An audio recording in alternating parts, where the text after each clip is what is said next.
Okay. All right, we're going to go ahead and get this going here in a second.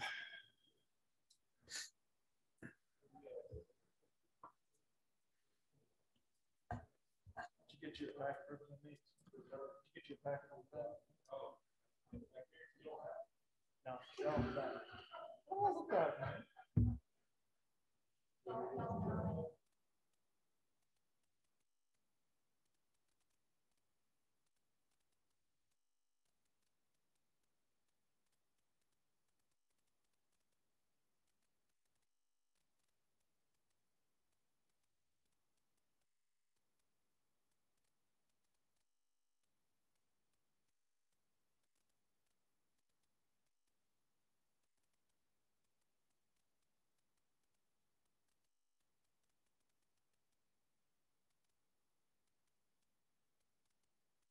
I'm on. We're going to call this meeting to order of the House Energy, Utilities, and Telecommunications Committee.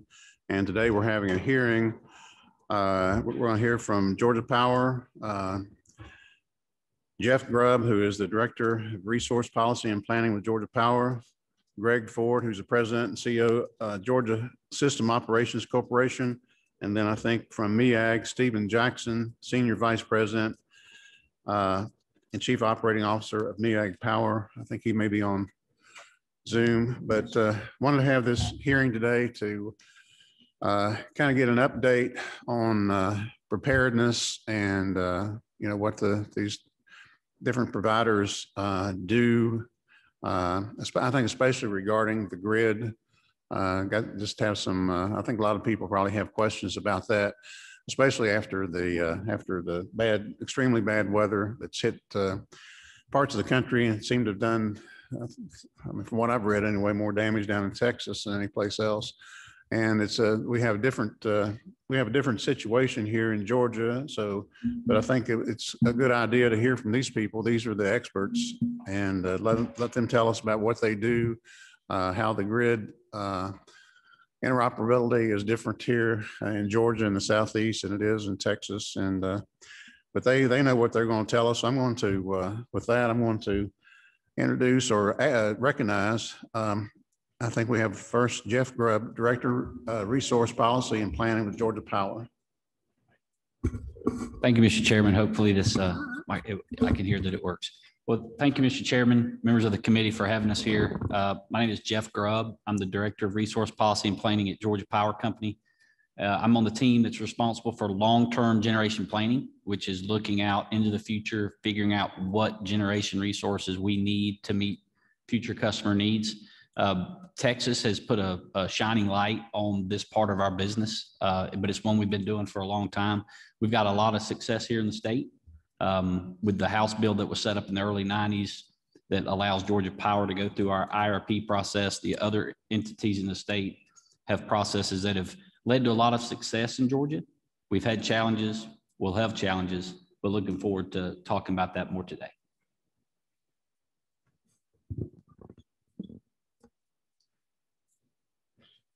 So good afternoon, Mr. Chairman, members of the committee. We certainly want to thank you for the invitation for all of us to be here and be able to speak to you today. My name is Greg Ford. I'm President and CEO of Georgia System Operations Corporation, where you may see the acronym GSOC as we go through this. GSOC is one of the family of companies that works to serve the electric needs of the 38 EMCs of Georgia. GSOC controls, monitors electric generation, transmission, and distribution assets for the EMCs. And we balance the demand and supply of energy that flows to the EMCs on a real-time basis. I also would like to point out, while not here with us today, but on Zoom is Steve Jackson, as was mentioned, from MEAG.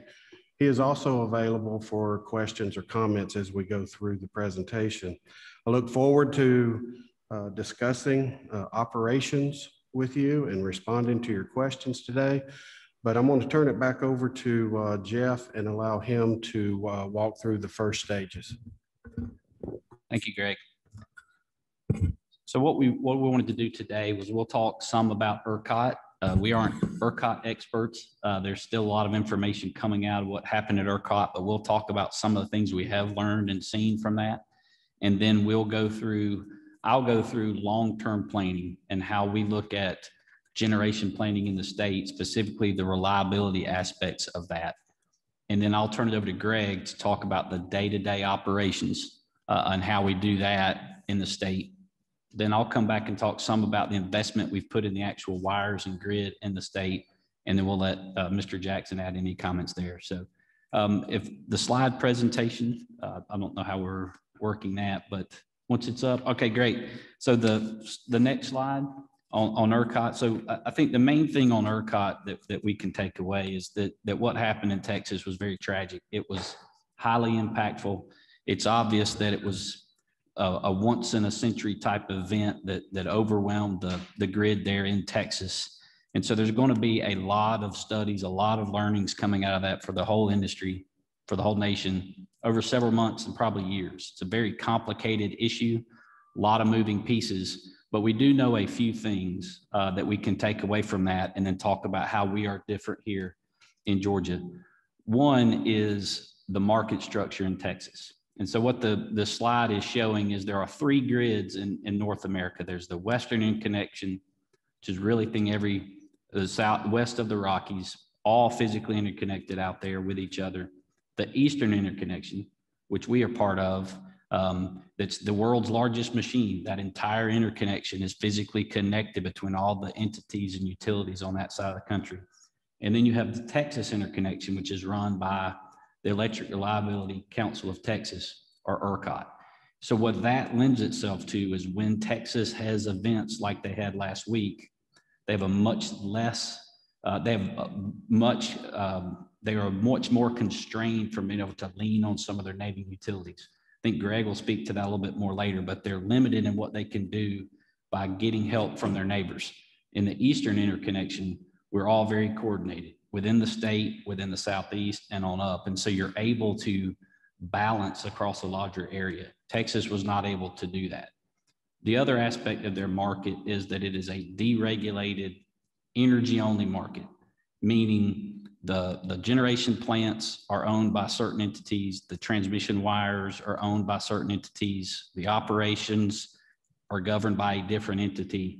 And the way you make money as a generator in Texas is to generate power. You have to sell power and get people to pay for it. That's the only way you really get paid. So that market structure doesn't really incent reliability investment like our structure here in the Southeast does. And we'll talk about that more when we go through our parts. But those were big drivers on what happened in ERCOT.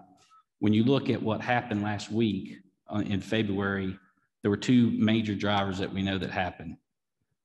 Loads far exceeded the forecast that they had. And it wasn't just a little bit above, it was drastically higher from what I've seen. And then they had a lot of issues with their generation performance. They had generating units tripping offline from frozen instrumentation, pipeline issues, some coal pile issues. So when you think about what we do when we plan for the system, when you have a whole lot more demand than you ever expected and you have a whole lot less supply to meet it, then you run into an issue of having to shed load. And that's what happened there. Now, to be clear, that was a very, very highly impactful event. It was single-digit temperatures. Texas has never seen it for several days. And so it wasn't something you typically plan to, but we feel like our structure in the Southeast would allow us to be better able to handle that type of information. So if we go to the next slide, please. So from a generation reliability planning standpoint in Georgia, we look at resource adequacy, which is a key part of that, especially for vertically integrated utilities like we have it here in our state that have an obligation to serve. So we are held accountable for the reliability of service. And we're vertically integrated, meaning we are responsible for the generating units, we're responsible for the transmission lines, we're responsible for the distribution lines. So we are held responsible, Georgia Power from the Public Service Commission, Oglethorpe and MAG from its members, and all of us to the state. So we know that we can look at the entirety of the supply chain in the state, and we've got the responsibility for making that reliable. Resource adequacy, simply put, is do we have enough generating units or supply side resources and demand side resources like an interruptible load program to meet the demand that our customers have across several different situations. Not all, and we'll talk about that a little bit more, but when you look out and think of how can I serve them, do I have enough resources and generation to do that? Our utilities in the state determine that with what we call a reserve margin study that I'll speak to on the next slide. That's really looking at how much more generation do I need above normally expected to serve our customers. Our reserve margin at Georgia Power is filed every 3 years as part of our IRP process or our integrated planning process with the Public Service Commission. Oglethorpe, MEAG, others do the same types of studies and get approval from their governance bodies as well. So the first part of planning is, do I have enough resources to meet what my customer needs? Next slide, please. So we do that through what we call a reserve margin. And a reserve margin is how we handle that issue. So we plan for kind of expected load, expected situations. We don't know exactly what kind of crazy weather event or some extreme weather event or some impact on our units are going to be. So we plan for expected cases, and that's represented kind of by those dark gray bars that are the kind of our normal demand of our customers. But we know that there's uncertainty around weather. We know there's uncertainty around what we're forecasting 10 to 20 years out. We understand that there's uncertainty around how your generating units can perform. And we also understand there's uncertainty around how much you might be able to get from your neighbors. So our reserve margin study looks at how much more generation do I need above expected or kind of average to handle all that uncertainty. It's very complicated, a lot of drivers, but at the end of the day, that's what we're looking at. And looking at Texas, they had an event that they were not prepared for, once in a century type thing. We had the last several years ago, we had the polar vortex that taught us a lot about that as well. It was a very impactful situation in the Southeast. We had a lot of challenges in the Southeast. Out of that, we learned there was a lot more winter load out there than we knew. We had 10 years of very mild winters. We figured there was a lot more winter load out there on the electric side. We also found some issues or weaknesses in some of our generating units that had never gone through cold winters. Same thing Texas has. Theirs was just a lot colder and longer. But out of that, we came into our last IRP. I believe the other members do this, the other entities do this too. We look at winter and summer now. We used to be able to just look at summer, plan for summer, and winter was fine. There's several drivers of that. Winter loads have grown more from the electrical side over the last several years than summer loads have. Everybody's got an air conditioner, but they're getting more efficient, but not everybody has electric heat. As that grows, that narrows. We've added a lot of renewables, mainly solar in Georgia, that help on the summer peak. That hot afternoon in the summer don't help at 5, 6 a.m. in the winter. Had to start looking at it differently. And then we added more gas units. Gas units have more impact from weather in winter than they do in the summer. So we realized and started planning, got approval from the commission to start looking at both. And what the reserve margin says is how much do I need on the ground to serve customers? Next slide, please. So the next slide is how do you do that? So now we've figured out we need to have, for lack of a better term, kind of a safety margin above what we expect on a normal situation. This study provides a range of margins and looks at the cost and the reliability performance. So do you need 10% more than your kind of normal situation, 20, 30? What do you need? So we study that. But obviously, the more generation you add, the more cost you have. But at the same time, you have a more reliable system from a generation standpoint. And that's what we're talking about here is generation to serve load. The final result is a balance of both of those. You don't want to go as cheap as you can because now you have a lot of reliability issues. If you try to handle every reliability issue, it's going to cost you too much. So where do you find that optimum level? And once you have that, then that guides your actions. So on the circles, what we're showing here is it's a very robust study. It takes months to do. We look at all of the historical weather that we've had in Georgia from 50 plus years. We do have some extreme weather events in the last 50 years in Georgia. Nothing as long and as cold as Texas had, but we had some. We look at what does that do to the system we have today? And we look at 50 plus years. We also look at, does that peak happen on a Saturday or does that happen on a Wednesday? Completely different. Weekends, a lot less industrial load, not as big of an event. Middle of the week, much bigger event. We study all of those cases. And then we look at, all right, how much may we miss the forecast by? We're thinking 10 years down the road, next year, what are we serving?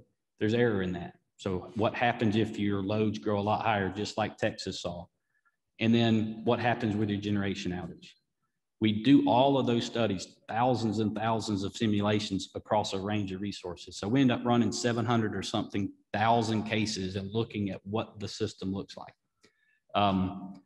That doesn't mean we plan to handle all of them, but we do study them and plan for them. So if something occurs, even if we're not totally able to meet that need, we've got a lot better understanding of it.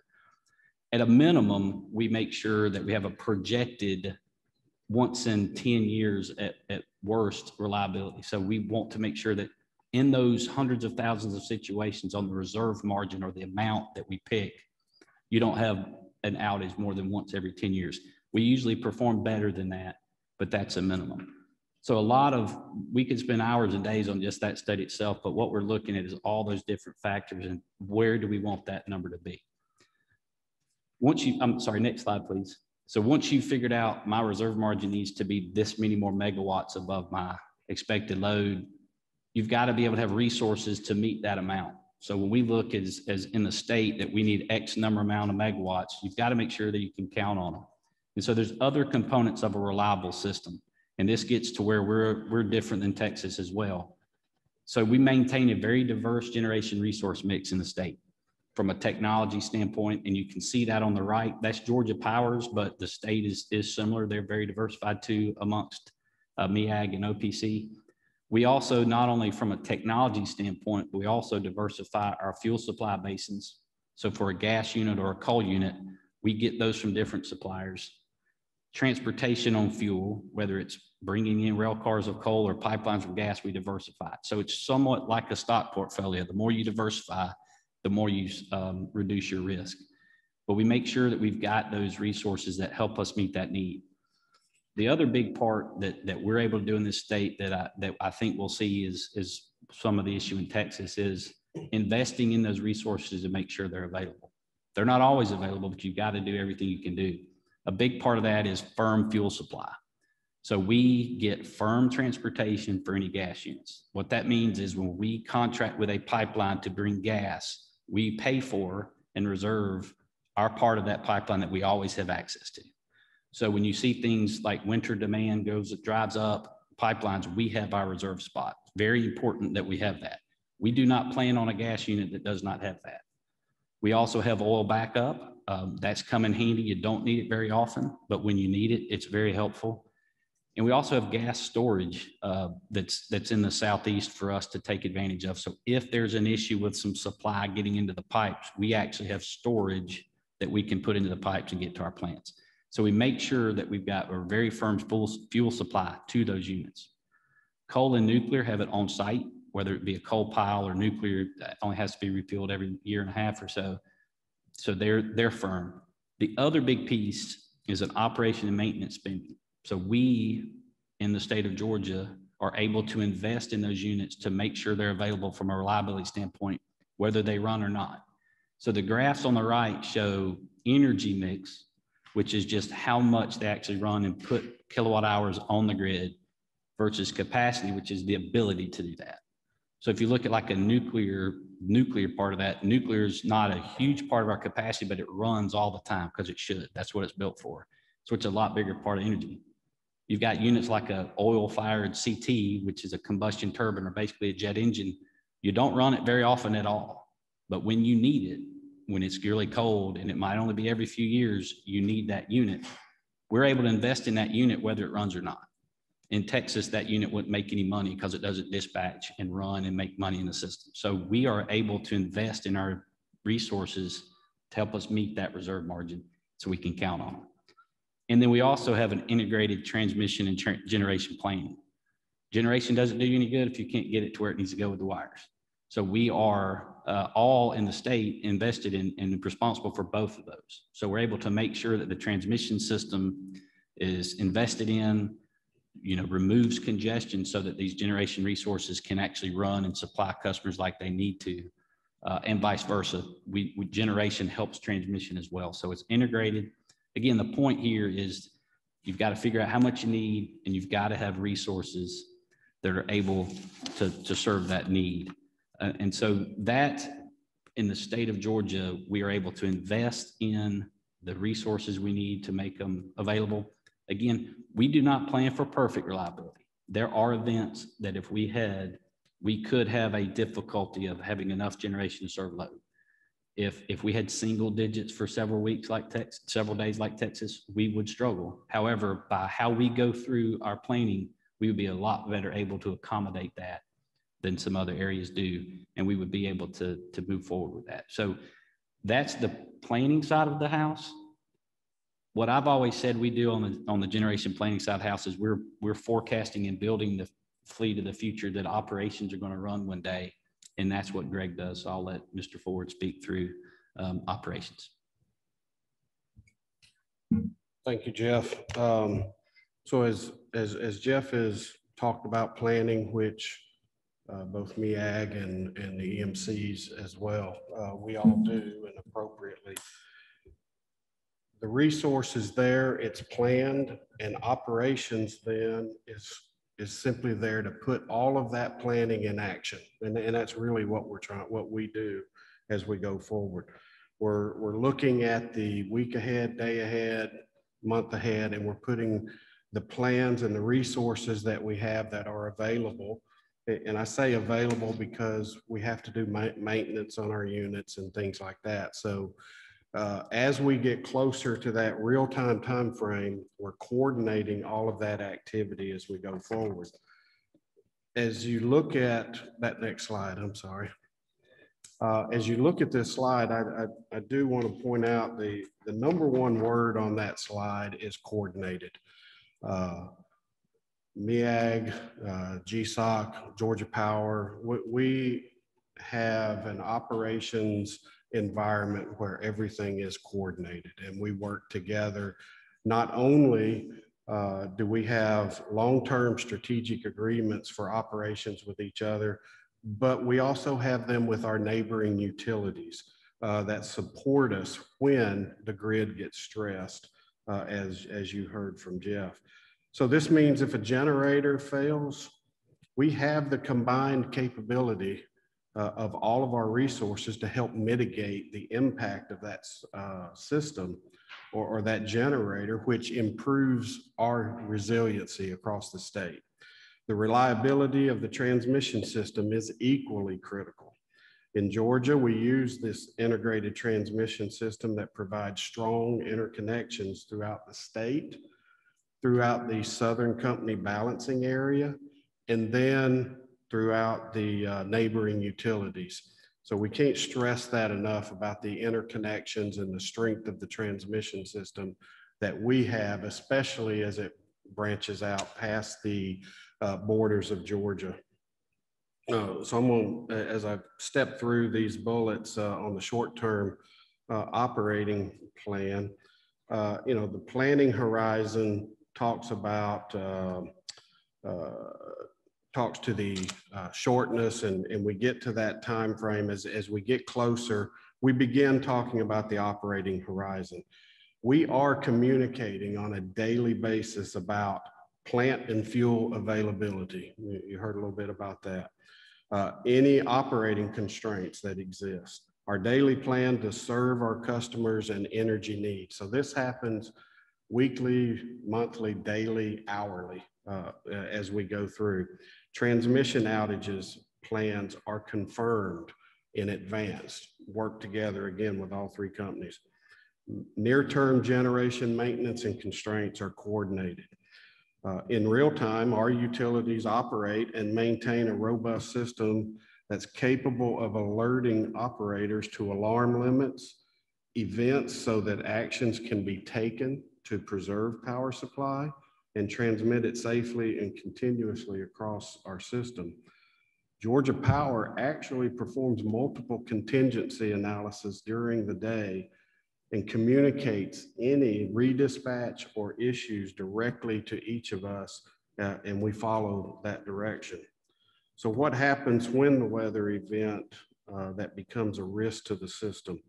Well, we operate with an increased situational awareness and assume an even more conservative approach to how we operate the system. Our operating plans also include how we respond to failures on the system. We know failures occur. We want to be able to react to them and bring the system back to a stable state as soon as possible. Jeff spoke to you about planning reserves, which set the stage for reliable real-time operations. From all of that firm capacity that Jeff mentioned, that capacity is made available to serve system peak needs.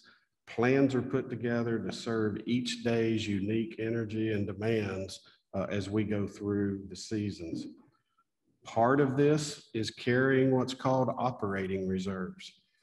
We use those operating reserves to respond to contingencies, such as a load forecast error or an unforeseen generator tripping offline for whatever reason.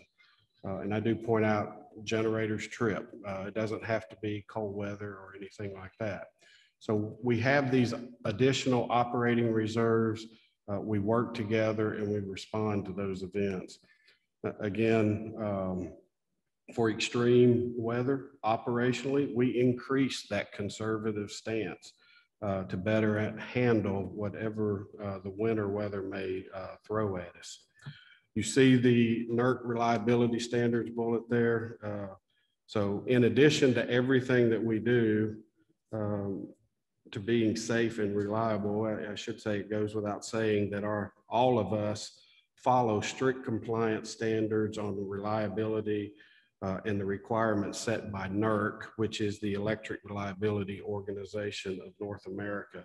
So we work together with them to ensure that we are following those reliability standards, which we believe help to provide that sense of resiliency that we have. So a lot has been reported on the state of Texas, certainly operating as an energy island. So I'd like to take just a minute to talk about the coordination that we have with the other utilities. I mentioned the strength of our transmission interconnections with them. But all of us here in Georgia, the EMCs, Georgia Power, and MEAG, are communicating on a daily basis to support each other. If you'll refer back to that very first slide where we had the picture of ERCOT and then there was the big blue Eastern Interconnection part, we're coordinating with utilities throughout the broader Southern Company balancing area. So not only do we coordinate in Georgia, do we coordinate with Birmingham, which is the Southern Control Area, which includes Mississippi and parts of on into Georgia. We are coordinating with them, and then we reach out to our fellow states next to us, the Carolinas, the Floridas, the Georgias. This type of communication brings a very coordinated situational awareness for all of us. So we're not calling on someone and surprising them that we're having an issue. They see it with us as we build up to it, and we see theirs as they build up. So this situational awareness really works to all of our benefit in the Eastern Interconnection, and we really take a lot of pride in making sure that works well. Again, Georgia's talking with all of our utilities, and the energy ebbs and flows as we're going, and we're constantly working with each other on that.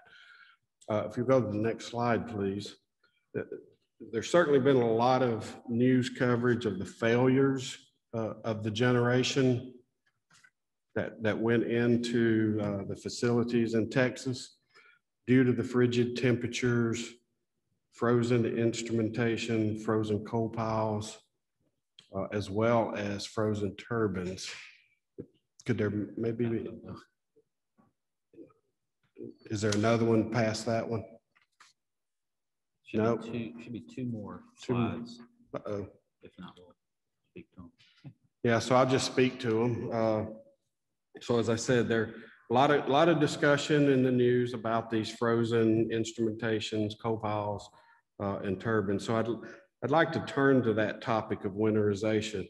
You know, in Georgia, our power generation plants are built and designed to operate in extreme winter weather. The 2014 polar vortex that Jeff alluded to certainly hit us hard with some extreme cold temperatures and snow. And that effort has paid off. We were able to meet the demands without shedding any load during that time period. But we did see the warning signs during 2014. Oglethorpe Power, Georgia Power, and MEAG saw the need for stronger winterization of their assets. Our utilities use the technical expertise that is there, engineering consultants, as well as NERC guidance. And we implemented design improvements across our fleet of power plants to safeguard against sub-zero temperatures. On this slide, I listed a few examples of winterization, which is there now, thank you. These are projects that we've completed since 2014 across the state, and you can see in there, they've everything from insulation upgrades, heat tracing, heat enclosures, protecting that instrumentation, wind protection. So we work hard to ensure that these generation assets will not only be there when we need them, but will remain there as we go through the cold period. So before I turn it back over to Jeff, I do want to end in a similar realistic word of caution that Jeff put out.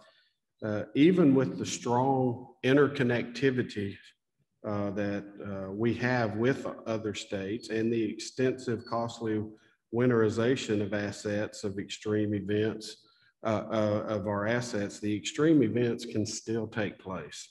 Mr. Chairman, you asked us to be realistic, not paint an overly rosy picture, and I think we're trying to be very realistic with you. We have a plan for things to happen, and we include significant reserve margins, both the long-term and real-time horizons. And while safety and reliability are always our first concerns, we're not blind to the economic consequences of these priorities.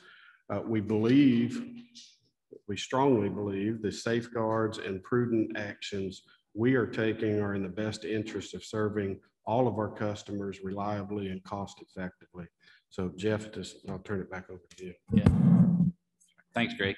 Yeah, so one last thing to touch on here on the next slide, please, is grid investment plan. So all of the utilities in Georgia have spent and are going to spend billions of dollars in our wires in the state of Georgia. It's very important to do that. We've talked about the importance of this generation fleet that we have, these operations that Greg talked to. You've got to have the transmission and the lines to facilitate those.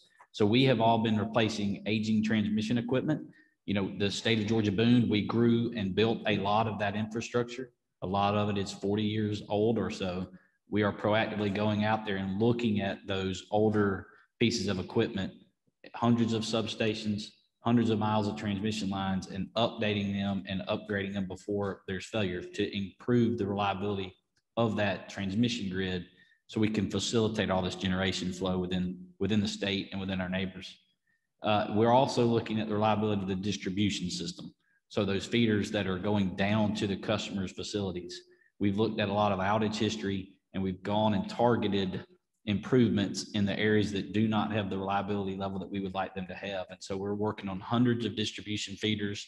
We've done some self-healing networks, which are mainly networks that when they have an outage, they can automate, they're automated to where they can try to isolate those more in a real-time basis, as opposed to having an event, blocking out an entire circuit, manually having to go out there and look at it. There's some sophisticated controls we have to try to narrow down the scope of those outages.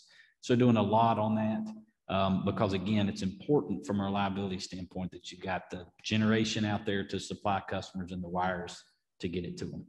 So with that's the end of our slide presentation. Steve Jackson, I think, is on Zoom. So Steve, did you want to add anything, any comments before we move to Q&A? Thank you. I appreciate a few moments to make a couple of comments. Good afternoon, and thank you, Mr. Chairman, for the opportunity to be here with the other utilities in the state, electric utilities, to provide information to the committee and answer any questions you might have on behalf of MEAG Power. I am Steve Jackson, Senior Vice President, Chief Operating Officer for MEAG. For those of you that may be new to the committee, MEAG Power is a wholesale provider for 48 municipalities in one county in Georgia who own their own electric distribution systems, whereby they provide electric power to the residents and businesses in those communities. And they're all across the state, from the smallest communities to some of the larger communities and in urban, suburban, and rural areas of the state. As is with the other utilities in the state, we do own generation, natural gas, combined cycle generation, and co-owners in nuclear and coal with Oglethorpe Power and Georgia Power in the city of Dalton. And we are a partner in the integrated transmission system, owning transmission lines and substations that are part of this jointly planned and operated system. So thanks to Greg and Jeff for presenting on behalf of the electric utilities in the state today. We agree with the points provided by them and would like to just emphasize the benefits that our market structure in Georgia does provide in terms of resiliency and reliability. While no system is fully protected, as was mentioned in all the scenarios, we believe the system in place in Georgia with the vertically integrated utilities working together to plan and operate the system provides safeguards not enjoyed in some of the regulatory markets. Also, as was mentioned, because the ITS is well connected to other states and regions, that risk of isolation is minimized, as was experienced in Texas. So we've taken the many lessons learned, as was mentioned, from the polar vortex to make our assets more resilient, to winterize them, be prepared for these events in the future. And as always, our focus remains on our obligation to serve our Georgia communities and their citizens and ensuring we have a reliable system. So once again, I appreciate the opportunity to be with you today and happy to answer any questions related to MEAG Power that you might have. Well, thank all of you. I'm on here. Yes. I thought those were excellent presentations. In fact, they were kind of exactly what I was looking for, and hopefully what other members are looking for also. Do we have questions? Would you all mind taking questions? I'd be happy to. If there are any questions from members of the committee, I guess on Zoom process, we raise your hand or whatever you have a question there. But these are some people that can help us with answering these questions. I think they've done a really good job of providing information. But if you have questions, I see one. Representative Thomas. Can you hear me? Yes. I'm sorry, didn't mean to interrupt, but if you could direct your question, if you can, to a particular presenter, that would be good. And if you can be as specific with your question, that would be great too. Thank you. Go ahead. Yeah, no problem. So, let's see, I guess this would be for Jeff. Okay, thank you. Jeff, so we talked a lot about the growing infrastructure, what's going to be required going forward. We talked a lot about weather events today. One of the concerns I have, and as we move into the century with growth and demand on our utility system, is the rise of the electric vehicle and what that means to the death of fossil fuels with regards to gasoline. I try to explain to people that there's this thing called the law of conservation of energy, which means that just because they're plugging their car in and it's advertised as a zero emission vehicle, it's not necessarily zero emission because that power has to be generated somewhere else. I read an article that actually said in 2035, GM is no longer going to produce gasoline burning vehicles. Right. How is Georgia Power and the EMCs working to kind of determine what that additional load is going to be on the Georgia infrastructure moving forward? It's a great question, and I don't deal on our EV aspects every day in terms of what we're doing to promote that. But yeah, we have a load forecasting process that we do every year, and we do have assumptions in there on electrical vehicle growth in the state. We file our IRP every 3 years at the Public Service Commission per the House Bill 280 that was set up by the legislator in the 90s. But we do it every year. We look at it every year. And so we're very involved in that space, looking at that. So when we look at what could that EV growth do, it's part of our load forecast that we're planning for.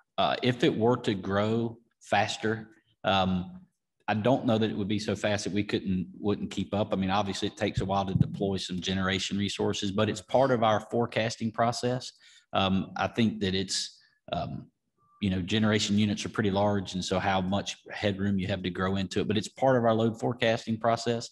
I think there's some benefits that can come from EVs in terms of what it can do for the system. I can't speak to what we're doing infrastructure wise for charging them, but from a planning standpoint, as that load grows, we'll make sure that we're looking at that forecasted growth and having generation to meet it. And that was kind of, you hit the nail on what I was going with this is it's not so much how that the power is going to get to the cars, but how you're going to have that resiliency in the system and that additional loads. Because I mean, it'll eventually eat into if we're not moving forward, I mean, it's going to eat into our reserve margins. That's right. So, thank you. I think you answered my question. So what we do on the reserve margin, and to your point about capacity needs, and I didn't go into that, but it's a great question. We know where we stack up when we look at that 10 to 20 year forecast. So when we see if we're 11 years from now, we're below that reserve margin, when do we need to take action to build that up? And again, we're looking at every year. So if it gets within a certain window, we've got to go add some generation, and we'll do that. Okay. Thank you. Thank you. Good question. Thank you. Representative Jackson, I think you were next. Thank you, Mr. Chairman. My question is for Jeff and Greg, and I'm back on your slide for components of reliable.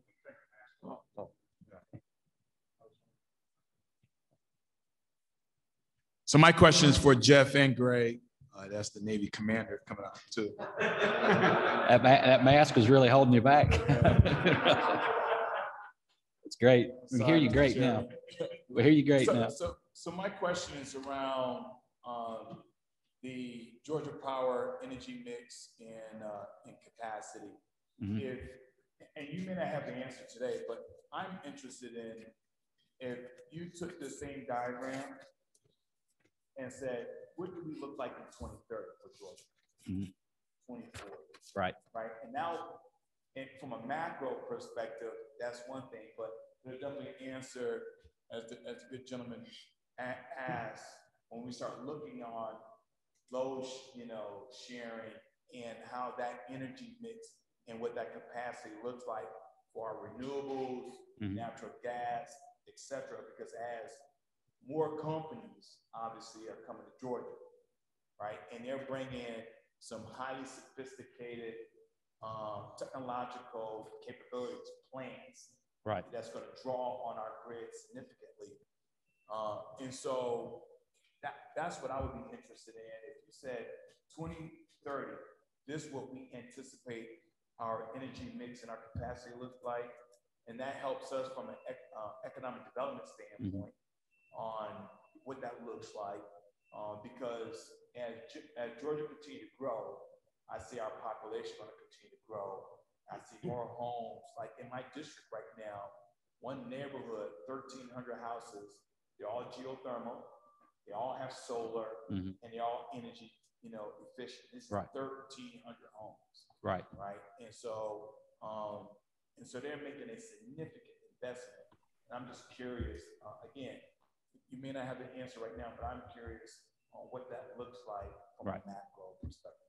Right. So a few things there. One, as those types of homes get built, kind of like I mentioned on the EV forecast, we're also trying to forecast what our typical customers use. So as those types of homes become more popular, they're more efficient. So your usage per home is declining. We have an entire team that looks at that from a forecasting perspective. Then what we do in long-term planning, especially when we file it at the commission and the other companies are doing the same thing, is I now want to look at that 20 to 30 years as I look at that load forecast, different scenarios to figure out what that generation mix may look like. As the price of gas changes, your projections on what your fleet looks like changes.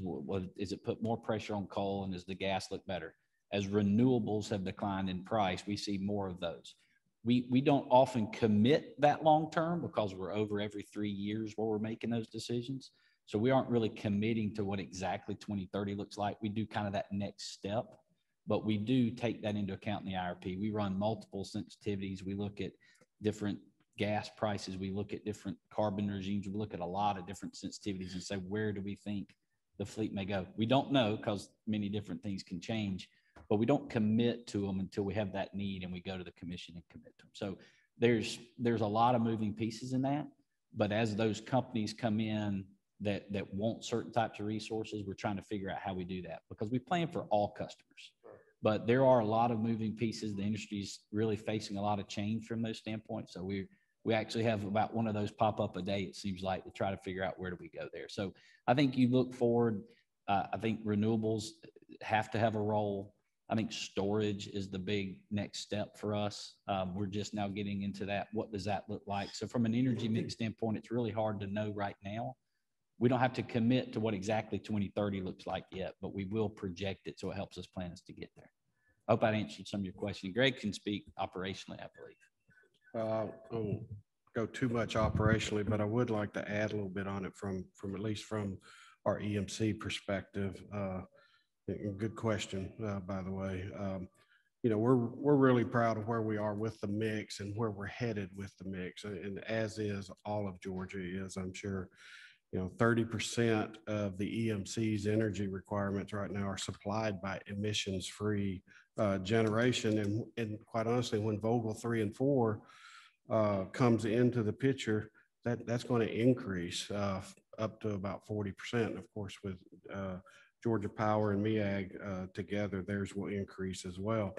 But one of the points I'd like to make and share with you is that as we grow in that area, and you're right, I can't see just yet how our portfolio is going to look like in 2030 or 2040, but it's extremely important, and I have to say this from the operations perspective, that grid reliability, no matter what, depends on a balanced and diverse mix of resources.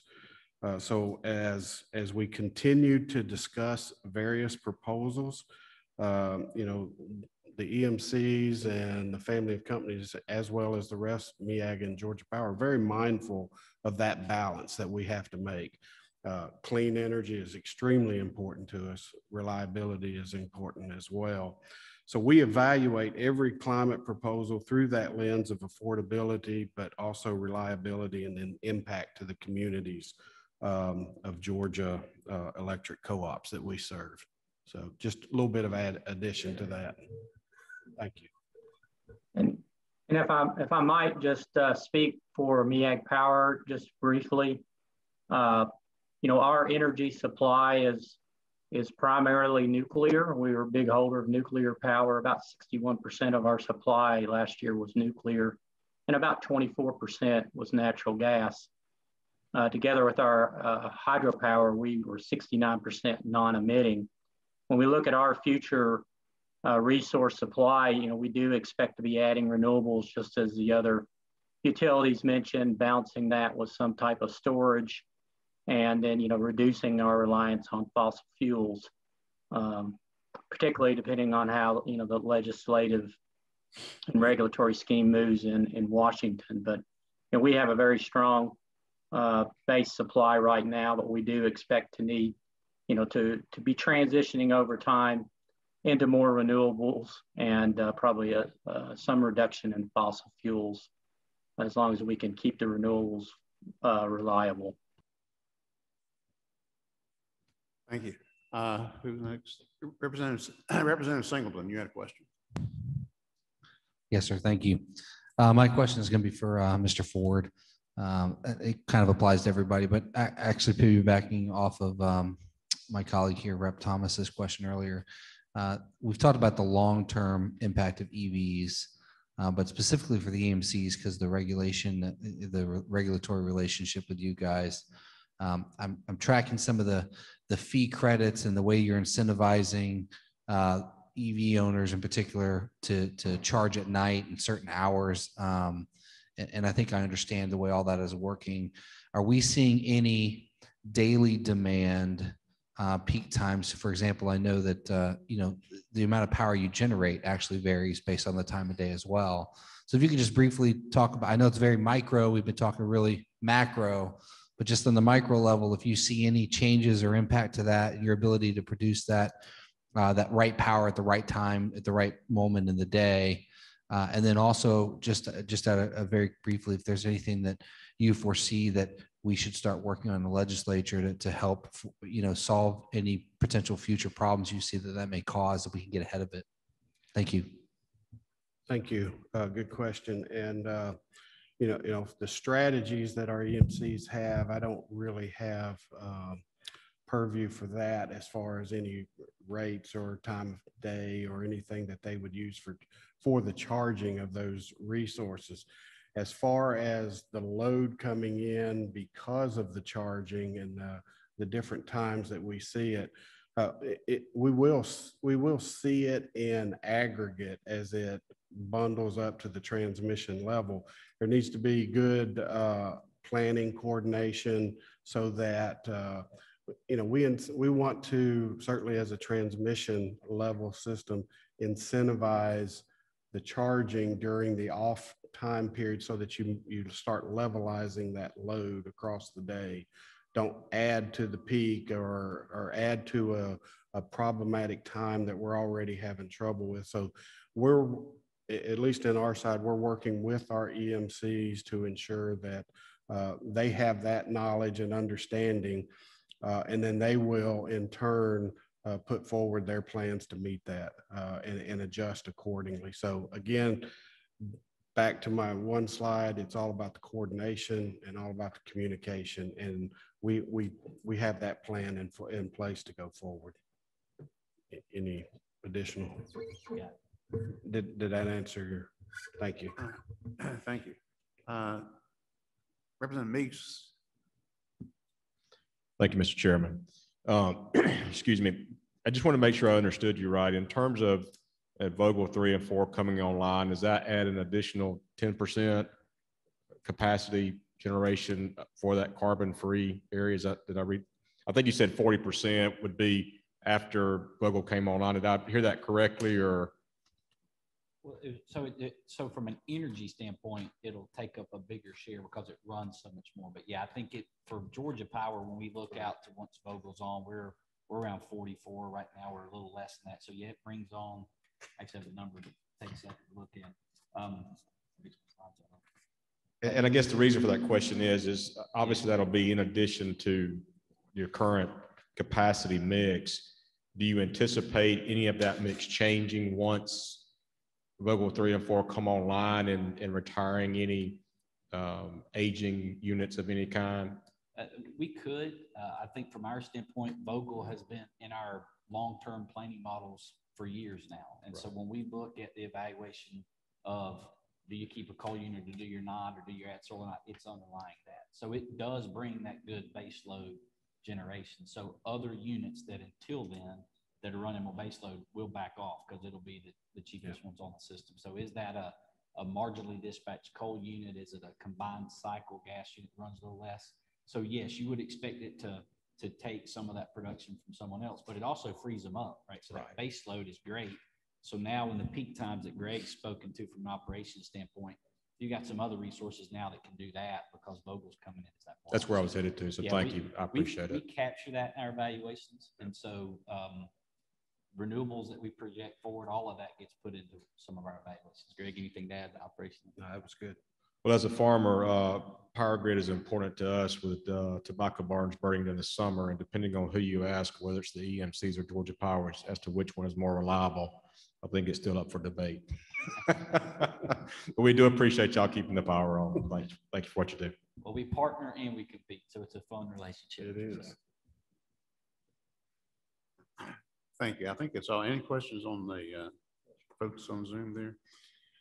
Well, like I said, I think these were great presentations and they addressed what I had in mind. I just know that people, I've had questions, but I think people in general, because of, what happened out west there, especially in Texas, and, what's been on media and everything, people have it in their mind, are concerned about these types of things. And I think that y'all have addressed these very well. I want to remind everybody in the committee that you have the same information that's on the slides. You have it in your packet. Is that right? And that's some good information to have as reference. I have a question. It's just one question. It's, I guess, is general, but on your second slide here, some of these things related to the crisis out there in Texas. It has a list: frozen instrumentation, frozen coal piles, frozen turbines, or turbines, frozen pipelines. I was wondering about the, I've seen pictures there in different places. Obviously when you have solar panels covered up with snow or ice or whatever, there's going to be an issue. But I've been curious about the gas pipelines. Now, is that an issue because of frozen instrumentation, or what exactly causes a problem with pipelines in that kind of weather? So I'm not an expert on pipelines themselves. And so as a companies, as the utilities, we contract with the pipeline companies. So I don't know exactly what caused the issues. I think we'll learn a lot of that out of ERCOT. What we were mentioning was that we do subscribe to pipes on that, but it could be that. I think it could, and Greg may help me here. He deals with it more daily than I do. It could be if you have issues at a compressor station where they put the pressure on the pipes, is it that issue? And so I think it's going to be some instrumentation. I don't know that the gas is going to be the instrumentation, and the compressor stations and the supporting network of the pipelines is what I think it would be, Greg, if there's anything else along that line. Yeah, I think as far as gas pipelines with winter and the freezing part of it, it's exactly where Jeff was going. Each of these pipeline delivery systems have points of intersection. There's valves, there's directional control points on the actual delivery system. Those type of things are mechanical devices. If they're not insulated and handled appropriately and winterized, can fail just due to the temperature that we have going in place.